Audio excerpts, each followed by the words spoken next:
High, আমি শায়নিকা আর welcome back to my mini blog. এটা মিনি ব্লগ হবে না, এটা একটু বড়ই হয়ে যাবে, তো তোমরা প্লিজ একটু কষ্ট করে দেখে নিও। তো এটা হচ্ছে দীঘার সেই ব্লগ। যাই হোক, চা আর মুড়ি খেয়ে আমরা বেরিয়ে পড়েছিলাম সাইট সিন দেখবো বলে। তো টোটোতে উঠে তো পৌঁছে গেছিলাম উদয়পুর না শঙ্করপুর, যাই হোক একটা হবে। তো এখানে বান্ধবীকে বলছিলাম যে কতগুলো ছবি তুলে দিতে, তো সুন্দর সুন্দর অনেকগুলো ছবিও তোলা হয়েছে।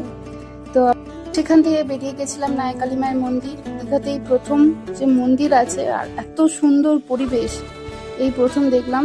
তোমরাও হয়তো জানো না যে এখানে এরকম মন্দির আছে, বা কখনো গেছো নাকি।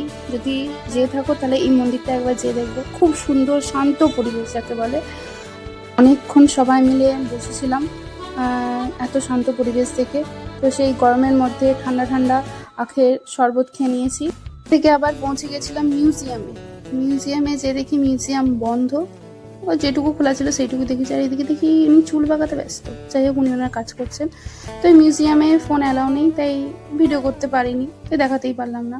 তো আবার সেখান থেকে গেছিলাম আবার দীঘার সায়েন্স সিটি। এটা হয়তো এই প্রথমবার দেখলাম। আমি এসেছিলাম সেই 10 বছর আগে, আবার 10 বছর পরে এত কিছু দেখে সত্যি খুব ভালো লাগছে এই দীঘাতে। তো এই সায়েন্স সিটিতে অনেক কিছু রকমের জিনিস ছিল, সায়েন্টিফিক অনেক জিনিস ছিল, অনেক অ্যাক্টিভিটি ছিল। বাচ্চারা গেলে এখানে খুবই মজা পাবে, আমরাই বিশাল মজা করেছি এখানে। তো এখানে বিভিন্ন ধরনের খেলাও ছিল। তো এখানে গেলে তো দারুণ মজা করবে, আর আমরাই প্রচুর মজা করেছি। তো এখানে একটা খেলা ছিল, এই রডটার মধ্যে এই রিংটা গলাতে হবে।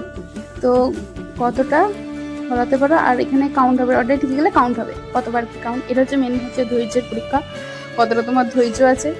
সেই হিসেবে এই খেলাটা রেখেছে এখানে, যে বাচ্চাদের কতটা পরিমাণে পড়াশোনার প্রতি ধৈর্য আছে, আমাদের তো একদমই নাই। তো এখানে আমি যাই হোক পেরে গেছি, একবার আমার হয়েছে।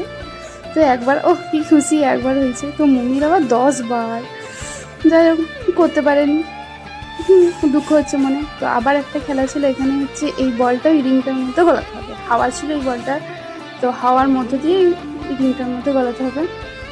তো কোন দিকে কি হাওয়া যাচ্ছে বোঝাই যাচ্ছে না। তো একবারও মনে হয়নি, তো একবার হয়েছে। যাই হোক, আর এখানে একটা গাছ ছিল যেটা হাততালি দিলে লাইট জ্বলবে। তো হাততালি হাতে জড়ি নাই, তাই লাইটও জ্বলেনি। তো এখানে হচ্ছে দুজন মিলে বসেছিলাম কাঁচের ঘরের মধ্যে।